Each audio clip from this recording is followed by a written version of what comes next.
Have y'all found ways to stay active and involved with your homies? Yes. Kind of. Yeah. Yeah. What have y'all been up to? I Shooting found the an ball. online workout that I do. Oh. It's like 20 minutes. Oh, tight. What service? It's just a girl, like some English girl, like Natalia Ocean or something. Oh, YouTube channel? Yeah. Tight. Anybody else out there want to share what they've been up to? Kicking the ball around. I've just been playing PS4. For Bro. like, I'm Same. playing Word, what are you guys playing? it's like Minecraft. I've Honestly. played a lot of Call of Minecraft. Duty lately. Oh, yeah, yeah, Minecraft, Call of Duty. I miss Minecraft. I need to get a new account because my account got deleted because it was associated with an email that I lost because it was my UCLA email. But they, you lose your UCLA email when you graduate. So Wait, do we lose our AGB email too? oh yeah, especially with the school shutting down, yeah, you'll lose that. So make sure that you have like if you have any accounts associated with it, change those over to your personal email sooner rather than later, because once the school shuts down, that email server will be gone and you just won't be able to access it anymore. I was going walking and I was planning on going hiking and they closed all the hiking trails. Yeah, because people are being dumb in LA County and everybody's like, oh, I'm stuck at home. I should meet up with my friends to go on a picnic. No, you should not meet up with your friends to do anything, period. And so that's why they had to close all the parks, because people were meeting up at the park, which is a huge bummer because like I'm stuck with my wife anyway. It's like just us, you know? So like it would be nice if we could go next door to the park and be together, like, you know, that would be fine. But a bunch of people being dumb has messed that up for us. Yeah. That sucks. Now all you can do outside is go on a walk. Yep. For I, is there enough information or Yes. Yeah. Mm-hmm. there is? Okay. Wait, is BA 11? Yes. Okay.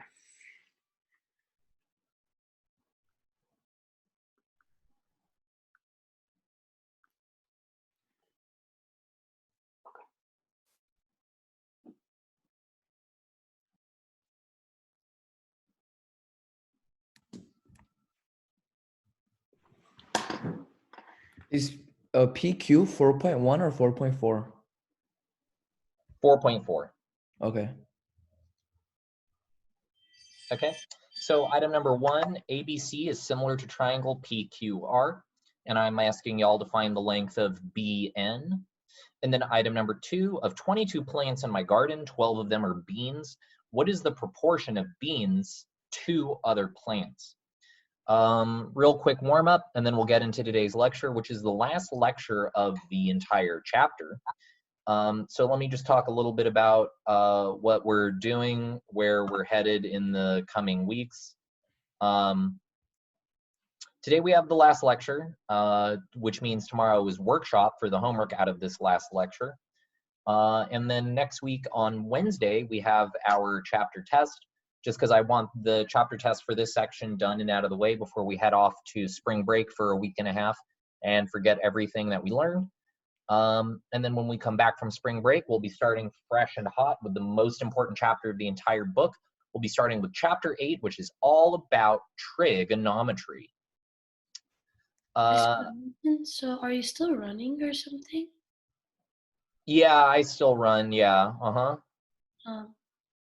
Yeah, except, you know, I'm still, and all of you should be doing the same. When out in public, as much as possible, keeping a 2-meter distance, which is just over 6 feet between you and people you pass. So I've been running either early in the morning or late at night.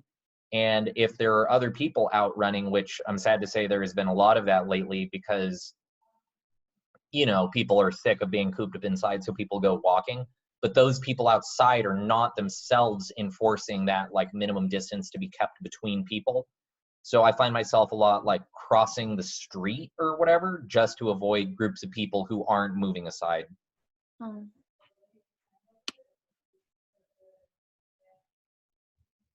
Yeah, it's been really annoying lately, especially on the bike path, because the bike path is only about 6 feet wide anyway. So like to safely pass or whatever, you must cross over to the other side as people are oncoming. Yeah, it's just annoying. What would be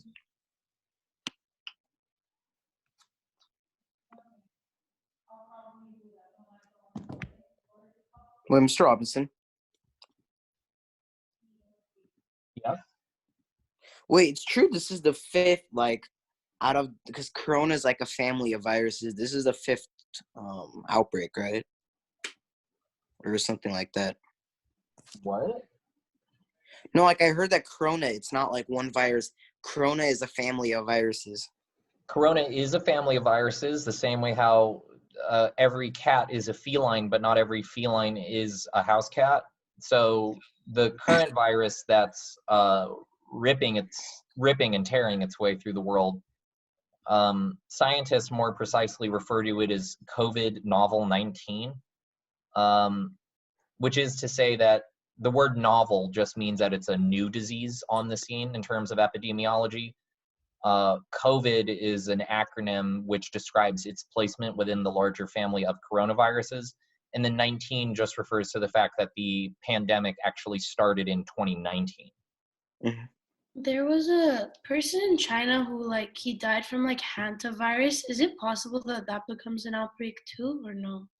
Hantavirus is always around, and again, just because we're changing the way we live to accommodate for these diseases, you have to appreciate that people are constantly dying of every disease globally. The way that we respond is some secondary thing. So the hantavirus is always around in the background. The only reason why that story is getting any traction is the fact that we're all staying at home because of a second virus. But more deadly than that even is the flu, which is constantly killing tens of thousands of people every year. It's just we don't talk to it because we accept that as just part of the background illness of the world. Yeah. So on one hand, sure, the hantavirus is still dangerous and we don't want it to spread, but the flu is spread globally, kills tens of thousands of people a year, and we just kind of accept that as part of living on Earth. Would you get a flu shot every year? Everybody should get a flu shot every year. Yeah. Doesn't No, I agree with you. I'm just asking you. I get a flu shot every year, and not doing the same unless you have a medical reason to not do the same is behaving poorly. Yeah. Does hantavirus spread through rodents? I believe that is true, but as I am prone to say, I am not a doctor. Is it true that one of the deadliest diseases on Earth was the Spanish flu? I mean, yeah, straight up, yeah. Okay. Yeah, the Spanish flu ripped through the Earth in the 1920s. It started in 1918, and before the end of the Spanish flu, which you got to keep in mind that it ripped through the Earth, 100 years ago. So the data about it, the internet didn't exist yet. The data about it is still kind of fishy. But the Spanish flu between 1918 and 1920 infected 500 million people and killed anywhere between 20 million and 50 million people. Wow. And that is just a particularly, the reason why you only need one measles vaccine is the fact that the measles doesn't mutate at any significant rate. So the vaccine for it that you got when you were 4 or 5 is still effective now. But the flu, its whole deal is that it mutates crazy quickly, which is why we try to cook up a vaccine every year for it to try and accommodate for those new mutations. And it just so happened that the flu that was around in 1918 and 1920 was particularly deadly just based on random mutation. So how did it just go away, kind of? The same way that a fire goes away. Why does a forest fire stop? Because it can't burn anything else in its path. Yeah, because it eventually runs out of fuel. The same reason a disease eventually goes away. It eventually infects all of the people that it can infect, and those people who are infected are no longer able to carry the disease, either because they become immune or because they die. Oh. So it's Well, also- basically survival of the fittest. I wouldn't even say it's fittest. It's just a dice roll, and then you live or you don't. To say that the people who survive any given disease are fit and therefore they need to survive just ignores. Wait, I heard that teens. I wouldn't say that it's survival of the fittest in the traditional sense. Survival of the fittest in the traditional sense means that you are capable of gathering resources, you are physically attractive, and you have these other features that make it so that it's easier for you to pass your genes on to the next generation. Oh. Diseases aren't exactly doing that. There may be some effect of people, somebody just annotated on my screen, delete it. There may be some effect of like survival of the fittest in terms of like immunology, but I reject that line of thinking mostly because a bunch of the people who are dying of the coronavirus are young and otherwise healthy. Oh. Wait, I heard that teens who vape, they're even worse off right now because their lungs are weaker when they get corona. I have people with not heard that. asthma, I right? have no independent verification of that because that's a pretty big fact. But if that was true, it wouldn't surprise me. Yeah, I think it was like people with asthma too have like a higher chance. Like it's gonna be worse for them. That is definitely true of all diseases, not just this particular one that the world is battling with now. It is always people who have pre-existing conditions that are more susceptible. Let me Google a fact before I say it out loud. Yeah, like my grandma has asthma, so like no one's going by her. She's like quarantined, so she doesn't get it. Yeah, because yes, because the elderly are more likely to be negatively affected by it. Yeah, and she has underlying conditions, health conditions too, so like it's even worse. Yeah, I'm trying to find the news story about the person who had it in Pasadena, but I can't verify it, so I don't want to say something that I can't independently verify. I think there's more than one person now. In the city of Pasadena, the most recent update I can find is that there are 6 cases in the city. Yeah, that's what my uncle said.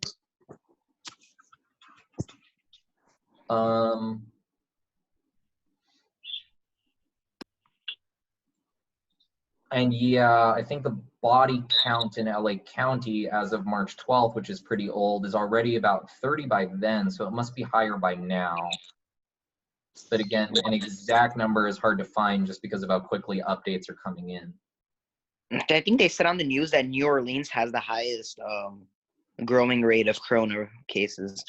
That they do, yeah. It's New Orleans, Florida, and Mississippi are about to probably get the worst of it, mostly because those were not states that ordered people to stay at home. And so it spread real rapidly, especially since New Orleans just went through Mardi Gras during the outbreak. So each one of those like street parades itself is a hotbed. And Florida allowed people to go spring breaking, even though the rest of the country who's paying attention to facts and reason shut down. Both of those are failures of public health. Yeah, everyone was like partying in Florida, like obviously. Yeah, in Miami especially. Okay. Anyway, let us now go ahead and deal with these 2 questions. So item number 1, triangle ABC is similar to triangle PQR. And what we know is that this side length is 4.4, this side length is 11, and we're being asked to solve for BN. So what proportion should I set up, and what kind of special segment are we looking at? I did 4.4 over 11 equals 3.8 over x. So that is to say this outside side length divided by this outside side length must be equal to this median divided by our unknown median. That is a correct setup. Now, what do you notice about the way that I drew these 2 triangles versus how their lengths are labeled? And again, I'm going to mute everybody because, as I will continue to tell y'all on Zoom, having your mic open all the time is annoying. Leave it on, press to talk, so that I'm not getting feedback. What's different about the way that this is drawn compared to the numbers? It shows us that 4.4 is bigger than 11. Is that Right. And you have to keep in mind that whenever it comes to this geometry stuff, that it doesn't matter the way that it's drawn. If there's a contradiction between the drawing and the values, we always go with the values. So just a quick reminder, what does this angle measure? 90 degrees. 90. Yeah, it doesn't matter that it looks bigger than that. The diagram doesn't care about you or your feelings. If it has a box in the angle, it is 90 degrees. Exactly the same way how this is 11 and this is 4.4. I don't care how you feel about the picture. This triangle is bigger. Maybe it's just further away. The same way how, like, yo, with my two hands right now, this hand looks smaller, but it's not, right? They're actually the same size. It's just perspective. Hey, anyway, we can now go ahead and solve for Bn by cross multiplication. So this is to say that 4.4 Bn must be equal to, what's 11 times 3.8? 41.8. 41.8, yeah. And then I'll divide both sides of this by 4.4 by 4.4.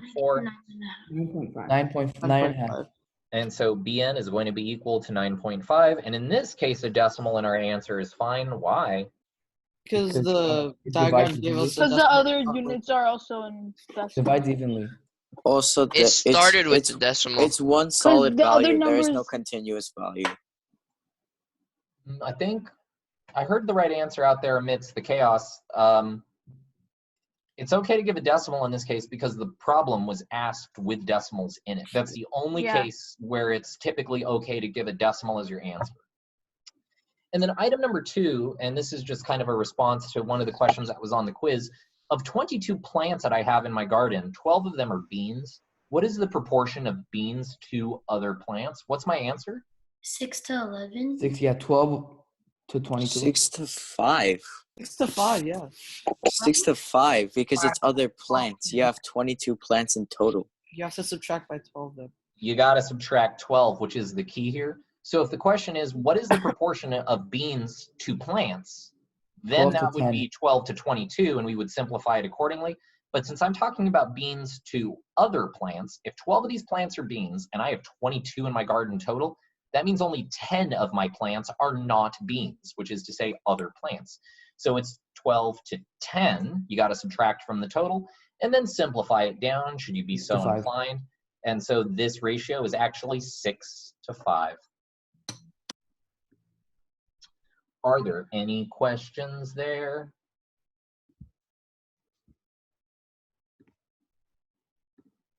No? Okay. And so here's what we are going to be talking about today. Today we're going to talk about the last section, 7.6, which takes this stuff about similarity and brings it into the coordinate plane so that we can talk about coordinate geometry. 7.6, today we'll be talking about similarity transformations.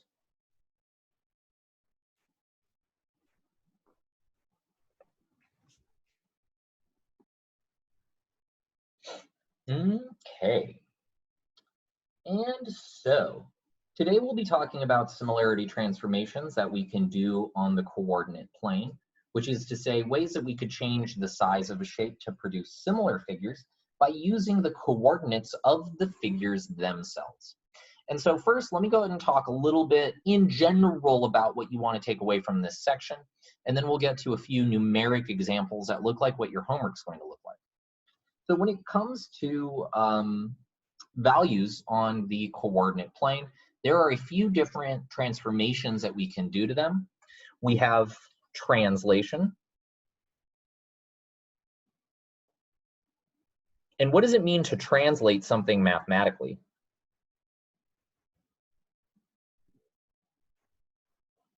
To change it or something? I don't know. To change it by what? A scale factor? So not a translation, that is not a change by a scale factor. To translate something simply means to move it.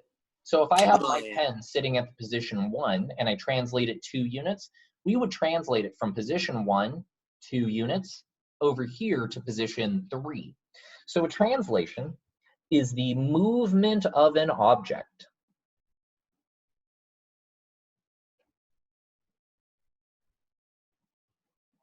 by the addition of a constant to each value.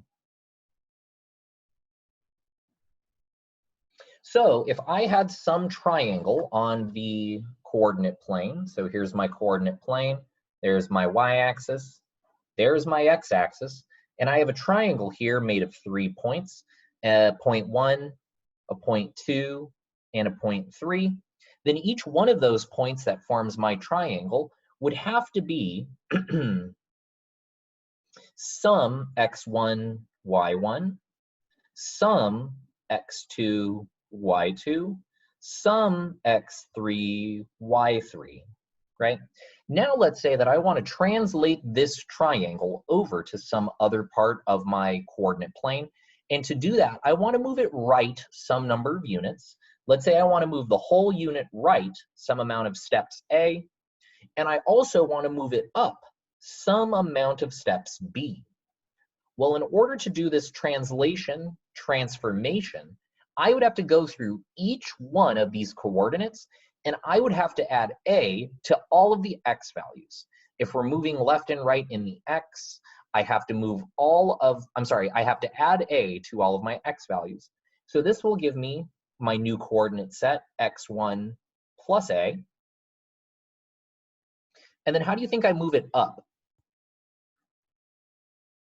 Add B. By the B. Add B, but to which coordinate? Because which way The does B Y. move it? We The have Y. to go across, and we have to add B to each Y value. So this will be Y1 plus B.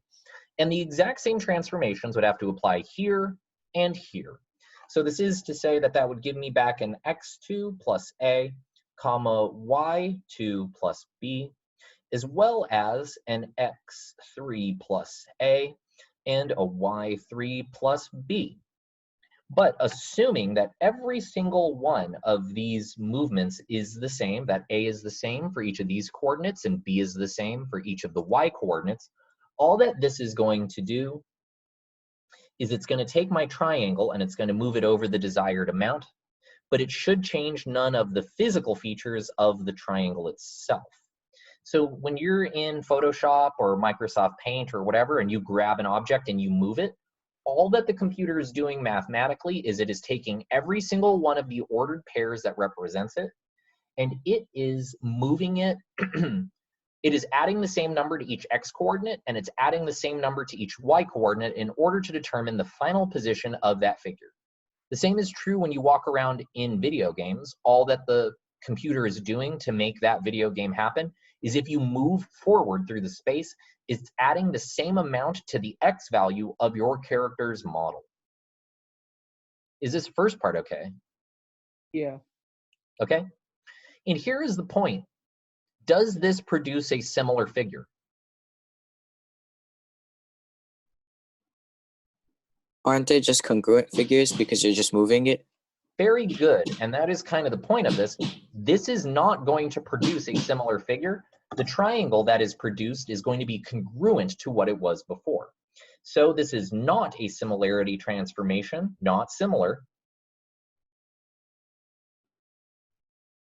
This produces a congruent figure.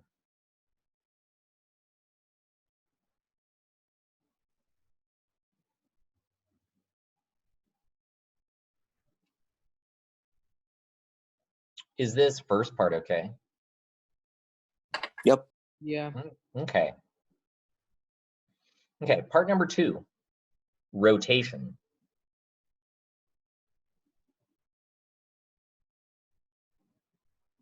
And I think we all have a pretty good understanding of what is meant by rotation. What do y'all think I mean when I say rotation? Like you flip it, or like 90 degrees, or like. It's just in a different direction. Yeah, What do you you keep rotate it the in, finger? you're gonna keep it in its place, but you're just gonna flip it. It's not like it's gonna move anywhere. It's just gonna rotate. I would be very, very careful of your use of the word flip, because Yeah. that is actually a different type of transformation itself. That's Mirroring. called reflection. Reflection. And there is a way that we can deal with reflections. However, rotation, sorry, give me 1 second. I'm setting up a thing in Photoshop. Rotation is something else. It's when we change the orientation of an object by a set angle, and all of the objects within that set are also themselves changing by the same amount.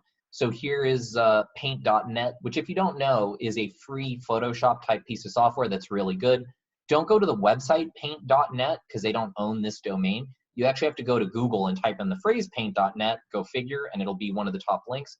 But nonetheless, here I have a triangle, and here I am rotating it about some set point, right? So this is what a rotation looks like. Is this okay? Yeah. Okay. And just so y'all know, this next item of notes is not something I'm going to ask you to do. This is just for your own enrichment.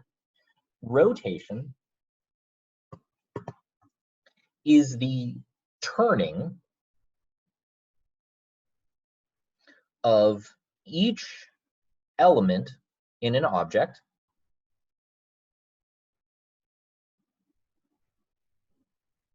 by the same angle. And so again, if I had some figure with 3 coordinates in the XY plane, and I wanted to take this guy and rotate it, then I might get a figure like this.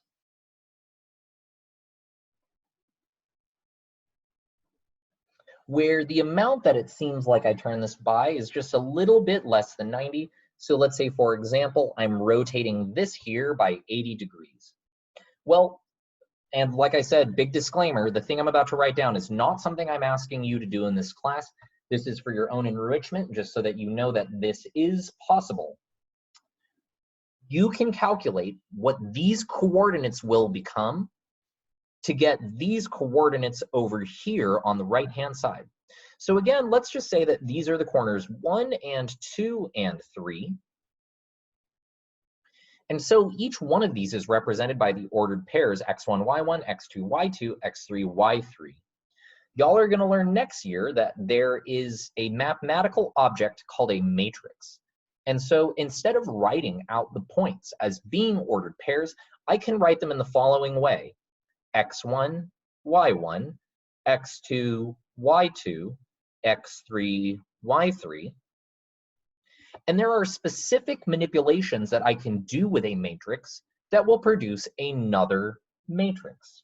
So if I take this and I multiply it by the following, this thing which we call the rotation matrix. Is this something we need to know? I just gave the disclaimer, no, you don't. And so if I take the elements in this matrix and I multiply them by the rotation matrix, which is a common object you will see again definitely next year in Algebra 2, cosine theta minus sine theta, cosine theta.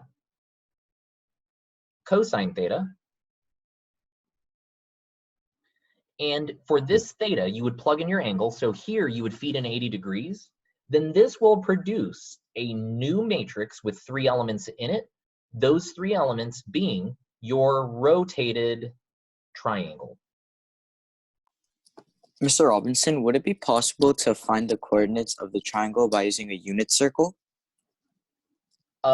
Only insofar as the unit circle can be used to give you back what sine, cosine are for cosine of 80, but you would still need to hit it against this specific orientation of sines and cosines. Okay. So here is what I actually need you to take away from this section. Number 1, next chapter, we're going to be learning all about sines and cosines with respect to triangles, but I want you to know that there are a lot of other applications out there for sine and cosine. So we're not going to be talking about sine and cosine for an entire chapter, just so that y'all can complete triangles. There is a whole world of mathematics which is opened up to you by being able to talk about these functions intelligently. And here's the second thing. Does rotating a triangle produce a similar figure? No. No, it still will produce a congruent figure. So not similar. Rotations do not produce similar shapes. This also produces a congruent figure.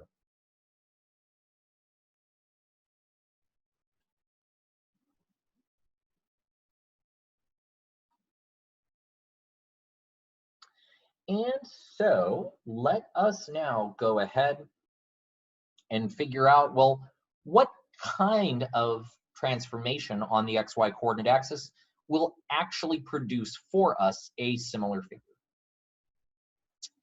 The answer to that question is a dilation or a reduction. Wait, Mr. Robinson, after rotation, it's dilation? A dilation or a reduction. And just so y'all know, the way that I'm going to be talking about dilations and reductions in this section is that this formula that I'm about to give you for dilation or reduction is centered at 0, 0. You can technically center the dilation or reduction of a figure at any coordinate, but by centering it at 0, 0 specifically, it will make our math that much easier. So all that we have to do in order to dilate or reduce some kind of figure is multiply every x and y by the same constant,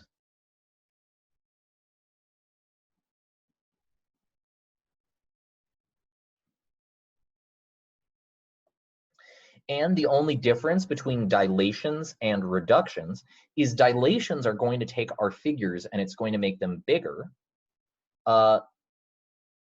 which is to say, dilations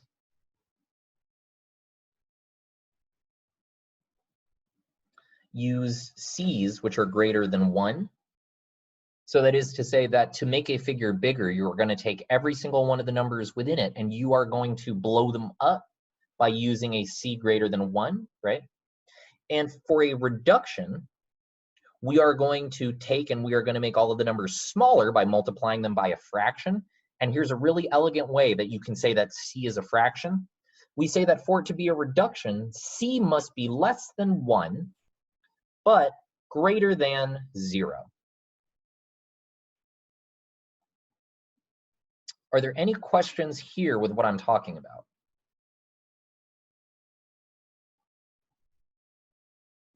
No. No? Okay. And so here is a quick look in terms of what it is that I'm asking y'all to do. And once again, we're just going to use a triangle because it's the most straightforward figure that I can cook up.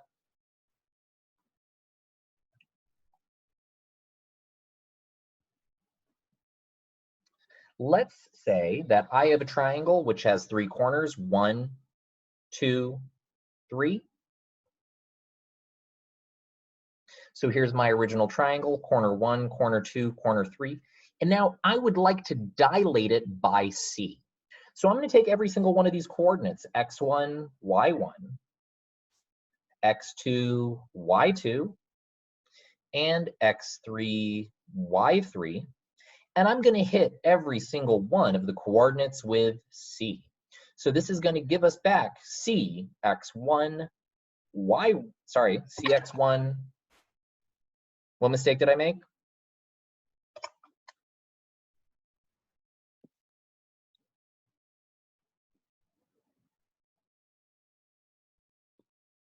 What's the rule?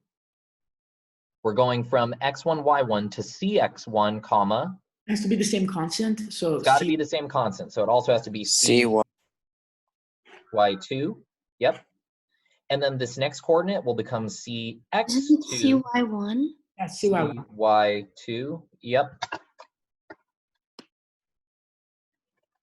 Good catch. And then our third coordinate will become cx3, comma cy3. And by doing this, our triangle will become bigger by whatever factor c ends up being. So we should get something like this: our new 0.2, our new 0.1, our new 0.3.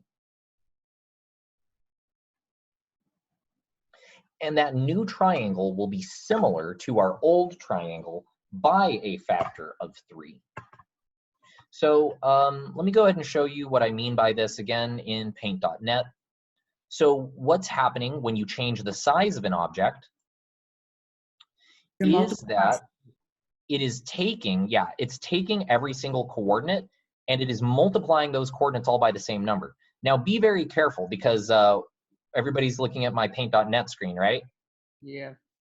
Is this a similarity transformation? No. No, because you're stretching it out, so you're changing the angle value.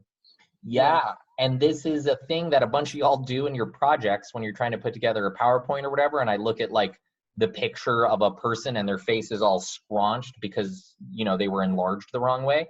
I'm gonna hit edit undo. Just so y'all know, if you want to preserve the aspect ratio of an object when you enlarge it, hold down the shift key as you pull on that corner. So what this software is doing in the background as I hold shift and I pull this corner is it is taking the coordinates of the triangle, it's taking all of these corners, and it's multiplying them all by the same number so that in the end, the triangle that I get has the same dimensions, it has the same angles. The only difference is that it is now bigger. Okay.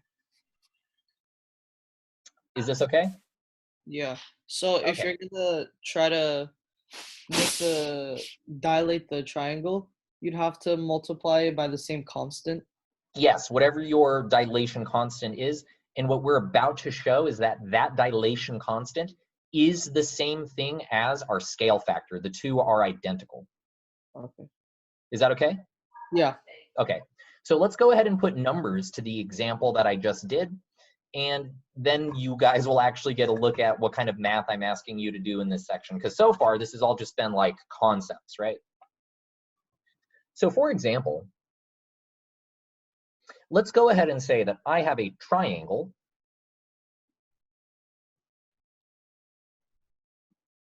has vertices -1, 2, 2, -3, and 1, 4.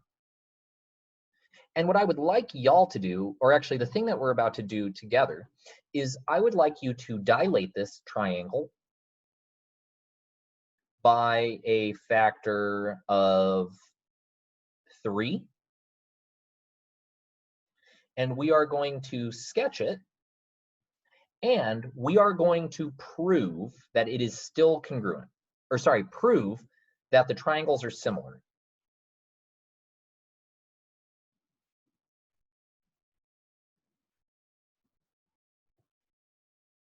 Is this okay?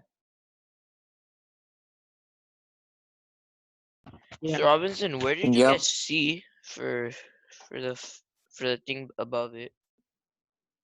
Where did I get C? Yeah. C is a definition. C is defined as our factor of dilation or our factor of reduction. Oh, okay. Okay? And so let's start with just the sketch, yeah? So I'm going to make a coordinate axis here, and I'm going to try and make it nice and even. And I'm going to include some extra space because, like I said, we're going to triple the size of this triangle before we're done. And so I'm going to start off by sketching my points. So it'll be -1, 2, -1, 1, 2. So here's the top corner of our little triangle. And then it's going to be 2, 1, 2, -1, 2, 3. So here's the bottom right corner of our little triangle. And it's also going to be the point 1, 4. So over 1, up 1, 2, 3, 4. Right there is the other corner of our triangle. And now I'm going to connect dots.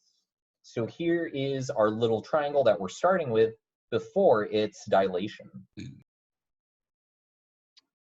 Is that okay? Yeah. Okay. And so if we're going to dilate this homie by a factor of 3, what are the coordinates of our new triangle? -3, 6. Okay. 6, -9, and 3, 12. 3 comma 12. 12. Yeah. So all I did was I took each one of these ordered pairs and I multiplied all of the numbers in those ordered pairs, each by a factor of 3. And now I'm going to take these new coordinates and I'll sketch them. So it's going to be -1, -2, -3, up 1, 2, 3, 4, 5, and 6. And so that's the new top left corner. 6, 9 will be 1, 2, 3, 4, 5, 6. Down 9, 1, 2, 3, 4, 5, 6, 7, 8, 9. So down here will be that new coordinate. And then 3, 12 over 1, 2, 3, up 1, 2, 3, 4, 5, 6, 7, 8, 9, 10, 11, and 12. And so here is my new triangle. And just kind of subjectively, how does that look? Pretty good. Looks 3 Yeah, times bigger than the other one. The only difference is bigger. Yeah, they look similar. The angles seem to be about the same. However, always keep in mind that we can't actually verify that these two things are similar just by looking at the picture. We're gonna have to do some algebra. So what are our options that we have when it comes to establishing triangle similarity? What were the 3 rules that we had? SSS, SAS, and AA. AA. And as of right now, there's only one of those that we could possibly use. Which one? Could probably do SSS. SSS. We have to do SSS. And so how can we get the side lengths of this triangle? By using the coordinate points. By using the coordinate points along with what formula? The distance formula. The distance formula. That is correct. And now I'm going to let you know, I'm only actually going to do one pair of the sides. I'm only going to do the top parts of the sides. And then we are going to write a proof together, which shows that that's actually sufficient. So what I'm going to do is I'm going to do the distance formula here. And I'm going to do the distance formula here. And then we are going to be very clever and we're going to establish a mathematical fact together. So let's do this. So that distance, the black distance, is going to be equal to the square root of, what coordinates are here? That's -2 and 1, 4. So it's the distance from this coordinate to this coordinate. So it'll be x minus x, so that'll be -1 minus 1 quantity squared, plus the difference in y, 2 minus 4 quantity squared.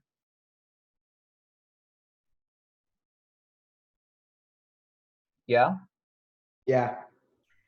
So this distance is going to be equal to the square root of, what's this term give us? 4. 4 plus 4. Square root of 8. D equals square root of 8. Which is also equal to 2 root 2. Yeah. Are there any questions on the finding of the short black distance? No. No? Okay. So then here is the same thing, and I'm going to move this to another page, but we'll come back to it so that we can talk about the diagram. We're going to do the exact same thing for the red coordinates, which is to say we're going to do the distance from -3, 6, this coordinate, to this enlarged coordinate over here, 3, 12, yeah?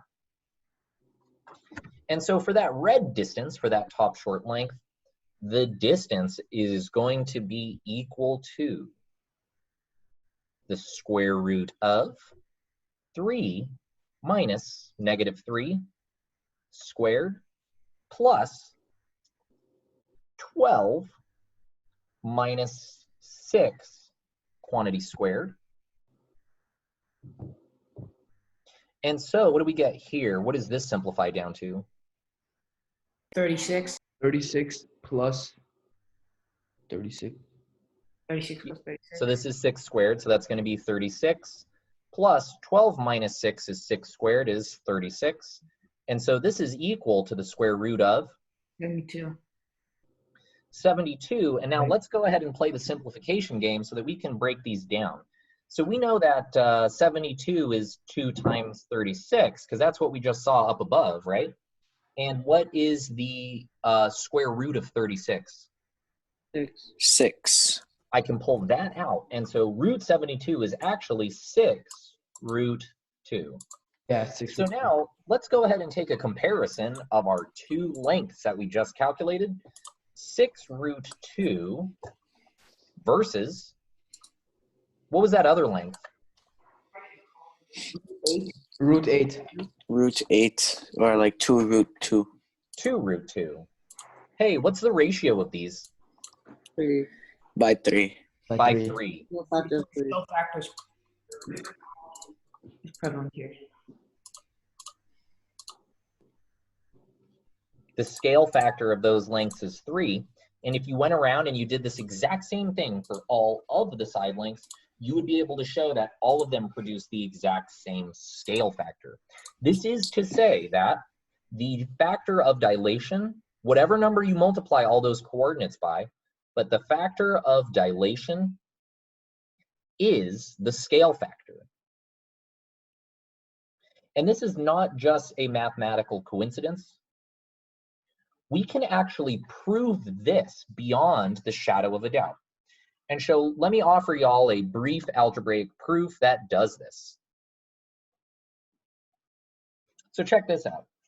Let's say that we're taking a distance between 2 points, and so the distance formula is going to be equal to the square root of x2 minus x1 squared plus y2 minus y1 squared. Yeah, and this is just the distance formula. Are there any questions there? No. No. Okay, and so I'm going to offer this to you as my original distance, distance 1. Now, if I were to take all of these coordinates and I was to hit them with some kind of dilation factor, c, that's going to produce for us some new equation, distance 2. And when I multiply in that dilation factor, where does it go? What gets multiplied by the dilation factor c? Wait, can you repeat the question? The original xy. All of the xy coordinates. So what I'm saying is when I multiply in our dilation factor c, that c gets tagged on to every single coordinate. So what I said here was, these are my 3 coordinates. If I hit this with a dilation factor, the c gets tacked onto all of them. So here when I do the distance formula, it's not just going to be the distance from x2 to x1. It's going to be the distance from c x2 minus cx1 squared plus cy2 minus cy1 squared. This is going to be my new distance because when we dilate it with c, the c gets tagged on to all of the terms. Is this okay? Yes. And now let's go ahead and do some very fancy algebras. When I have the same term multiplied in here to 2 terms, what does that allow us to do? What can I do to, for example, 4x minus 2? What's a fancy thing that I can do with 4x minus 2? Can you factor out the c? I can You can factor stuff factor out the out. 2. So here, if I wanted to, I could factor out the 2, which would give me back 2x minus 1, for example, right? Just regular old factoring. And so I'm going to do the same thing here. I'm going to factor out c. I'm going to factor out c. And so that shows that this is going to be equal to the square root of c multiplied by x2 minus x1 squared. How'd you get 4x minus 2? It's just for example, so I can talk about factoring. Okay. Yeah, this is unrelated to the rest of this. Okay. Plus c multiplied by y2 minus y1 squared. So here, all I'm doing is I'm pulling the c out of these two terms. I'm pulling the c out of these two terms so that it's out front. Mr. Robinson, I have a question. So Yep. that square root sign, it's outside of the parentheses because the c is still being squared? Yes, the c has not yet been squared yet, but that is the next step. So in order, oh, the lighting in the room just changed because clouds block the sunlight outside. Give me 1 second for the camera to recover so that it looks right again. Okay.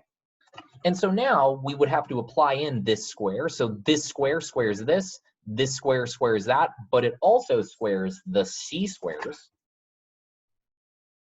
And so this is going to be equal to the square root of c squared times x2 minus x1 squared plus c squared times y2 minus y1 squared.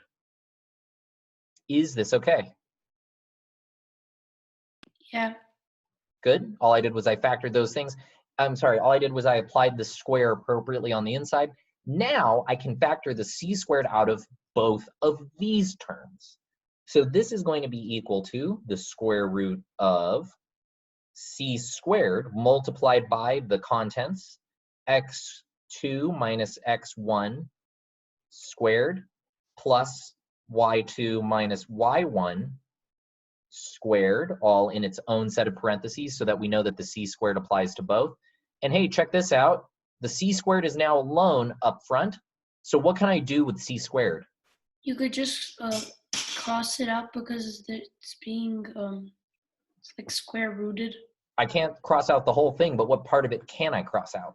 The square root. I mean the square. The square. The square gets canceled, and I can take its square root and pull it out. So this shows that this is going to be equal to c multiplied by the square root of all this stuff on the inside, x2 minus x1 squared plus y2 minus y1 squared. And this is what distance 2 will be equal to. And here is the trick to this and proofs of this nature. What is that? The distance formula and just getting multiplied by c. The original distance formula, Yeah. not the new distance formula. It's not this. It's the original distance formula. So by substitution, what this is telling me is that if I, in fact, go through this procedure of multiplying all of the coordinates with a distance c, it is also going to multiply all of the lengths by that exact same distance c. This is our quick and dirty algebraic proof of why a dilation or reduction factor c also acts as our scale factor c. Are there any questions on today's lesson, various transformations? And the big transformation we care about are dilations and reductions, the simple multiplication of a factor into our coordinates. Mr. Robinson, I have a question. Yep.